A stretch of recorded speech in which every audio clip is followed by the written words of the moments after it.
वही यहाँ का परिदृश्य आप लोग को दिखा रहे हैं। मोदी जी अभी भाषण कर रहे हैं। यहाँ परौती का खाद कारखाना इसे फिर से शुरू करवाने की बोल इंडिया आजाद है। दोस्तों, पिछले एक हफ्ते के भीतर मोदी जी ने 4 राज्यों का दौरा किया। अलग अलग राज्यों में उन्होंने सभाएं की, रैली की, विपक्ष पर हमला बोला। लेकिन आज मैं 2 राज्यों की आपको तस्वीरें दिखाने जा रहा हूं। वैसे तो पश्चिम बंगाल, झारखंड, बिहार और जम्मू कश्मीर का मोदी जी ने पिछले 7 दिनों के भीतर दौरा किया है। लेकिन बिहार और जम्मू कश्मीर का अगर जिक्र करूं तो कुल मिलाकर 4 रैलियां उन्होंने की। इन 4 रैलियों में से 3 रैली उन्होंने बिहार के अंदर की और एक जम्मू कश्मीर के अंदर उन्होंने रैली की।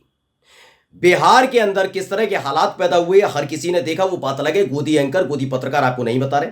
हाँ, जम्मू कश्मीर को लेकर जरूर उन्होंने बार बार चीख चीख कर आपको बताया कि धारा 370 हटने के बाद पहली दफा मोदी जम्मू कश्मीर पहुंचे और देखिए जम्मू कश्मीर में मोदी लहर देखने को मिली। लेकिन ये मोदी लहर कितनी सच्ची थी, ये आज मैं आपको दिखाने जा रहा हूं। लेकिन सबसे पहले बात करूंगा मैं बिहार की, उसके बाद आपको जम्मू कश्मीर भी लेकर जाऊंगा। नमस्कार, मैं हूं प्राजपल गौतम और आप देख रहे हैं बोल इंडिया।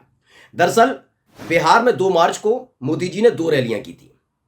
इन दोनों रैलियों में 4 पार्टी के कार्यकर्ता और समर्थक इकट्ठा हुए थे। एक थे भारतीय जनता पार्टी, दूसरी थी जनता दल यूनाइटेड, तीसरी थी हम यानी हिंदुस्तानी आवामी मोर्चा जीतन राम मांझी की पार्टी और चौथा था लोक जनशक्ति पार्टी यानी पशुपति पारस वाली पार्टी। उनके कार्यकर्ता समर्थक इकट्ठे हुए थे। 2 अलग अलग जगह रैली की थी। उसके दूसरे ही दिन 3 मार्च को महागठबंधन की महारैली हुई, जिसमें आरजेडी के खासकर कार्यकर्ताओं से पूरा का पूरा गांधी मैदान यानी पटना का गांधी मैदान पट गया था।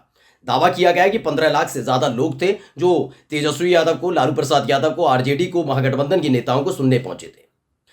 जैसे ही यह खबर निकल कर आई, फौरन ही एक और रैली का इंतजाम किया गया कि इस बार कोई साथी नहीं, अकेले हम रैली करेंगे। और यह रैली की गई बिहार के बेतिया में। पहले बिहार के बेतिया में कितना जनसमूह मोदी जी को सुनने पहुंचा था वो आप देख लीजिए। एनडीए सरकार ने गन्ने की खरीद का दाम 340 रुपये प्रति क्विंटल कर दिया। वही यहाँ का परिदृश्य आप लोग को दिखा रहे हैं। मोदी जी अभी भाषण कर रहे हैं। माइक अभी है। इसलिए यहाँ परौती का खाद कारखाना कब से बंद पड़ा था, इसे फिर से शुरू करवाने की गारंटी दी थी। वैसे मैं ये नहीं कह रहा कि भीड़ नहीं पहुंची थी, लोग पहुंचे थे। लेकिन आप देख सकते हैं जितना इंतजाम किया गया था, यानी कि जो टारगेट बिहार के नेताओं को दिया गया था कि अकेले बीजेपी की रैली है, जो बीजेपी की रैली है, तो ऐसे में बेतिया में सारे रिकॉर्ड टूट जाने चाहिए। महागठबंधन की जो रैली पटना में हुई थी उससे दुगनी तिगनी भीड़ यहां पर होनी चाहिए। लेकिन आप देख सकते हैं यहां पर आपको भीड़ के नाम पर खाली कुर्सियां ज्यादातर नजर आएंगी। और ये मैं नहीं कह रहा हूं, वीडियो बनाने वाले ने दावा किया कि ये बिहार, और आवाज आ रही है वहां से, आप सुन सकते हैं। मोदी जी संबोधन कर रहे हैं, रैली से बोल रहे हैं, उनकी तो आवाज हर कोई पहचान भी लेता है। यानी मंच से मोदी जी अपनी सरकार और अपनी उपलब्धियां गिना रहे थे। उसी वक्त बेतिया में ज्यादातर कुर्सियां खाली थी। जो लोग वहां पर पहुंचे भी थे वो भी 20 संबोधन में ही जोड़ छोड़ कर जा रहे थे। वीडियो आपने देख लिया। दरअसल इसे आरजेडी ने ट्वीट किया और क्या लिखा वो पढ़कर मैं आपको बता देता हूं। बिहार के बेतिया में आयोजित रैली में प्रधानमंत्री मोदी जी के भाषण के दौरान खाली पड़ी कुर्सियां। बिहार और भारत सरकार के संयुक्त प्रशासन, 6 लोकसभा क्षेत्रों और 8 जिलों से बुलाई गई भीड़, मुश्किल से 15,000 लोग जुटे। नीतीश कुमार ने भी रैली का बॉयकॉट किया। जबकि मैं बता दूं, नीतीश कुमार ने बॉयकॉट नहीं किया, बल्कि वो विदेशी यात्रा पर चले गए।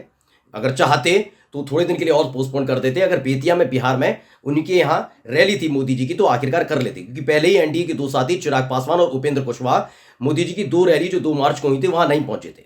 ऐसे में एकजुटता का फिर से परिचय देना चाहिए था, लेकिन नहीं पहुंचे। कोई बात नहीं, खाली कुर्सियां थी। बताएगा मात्र 15,000 लोग इसमें जुटे। ये दावा किया जा रहा है सिर्फ 15,000 लोग सुनने मोदी जी को आए। जबकि बिहार के अंदर हाल ही में फिर से बीजेपी सत्ता में आई है, उसके बाद ये हालात हैं कि मोदी जी को सुनने के लिए इतनी जनसमूह जुड़ पाया। इसमें कहा कि अगर तेजस्वी यादव जी और आरजेडी की रैलियों में कुर्सियां लगाने लग जाएं तो कई किलोमीटर तक टेंट लगाना पड़ेगा। बिहार में महागठबंधन की लहर है, अंडर करंट है। अब यहां से जो तस्वीर निकली उसके फौरन बाद ही कहा गया कि अब जम्मू कश्मीर चला जाते हैं। जम्मू कश्मीर गए, श्रीनगर पहुंचे थे, हर किसी को पता है। खबर भी देखी, मैं थोड़ी सी आपको पढ़कर बता देता हूं। यह खबर छापी अमर उजाला ने।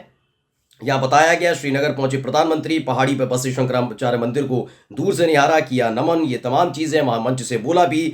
देखिए नवभारत टाइम्स ने भी लिखा है, वो कहते हैं मेरा परिवार नहीं, उन्हें नहीं पता, पूरा देश मेरा परिवार, विपक्ष पर हमला, ये तमाम चीजें की गई।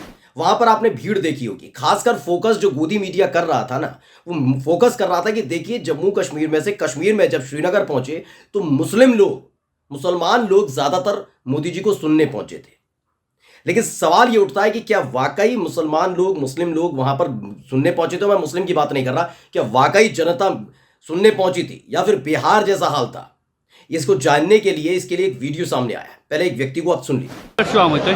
नाव क्या छुता मेरा अब्दुल कत पे आम क्या डिमांड मोदी जी आज यन वोल से क्या डिमांड मेन डिमांड कहें कोता खुश खुश वारिया खुश खुश तो ना खुश ना खुश क्या हाँ ना खुश क्या खुश क्या ना खुश क्या मैं कर मिलिट्री सुबह कॉल तुम हो तो आपने सुना जो उनका बयान ले रहा, उन्होंने पूछा कि भाई कैसा महसूस कर रहे हैं, मोदी जी आए हैं, क्या उम्मीद करते हैं? तो उन्होंने कहा मेरी क्या उम्मीद, किस बात की उम्मीद?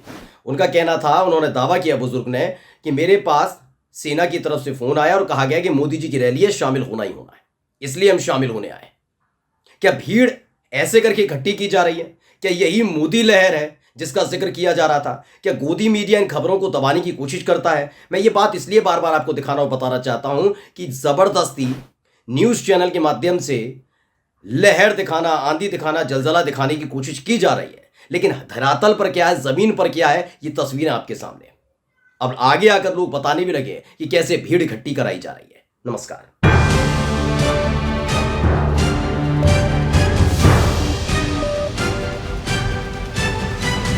बोल इंडिया, आजाद हैं हम।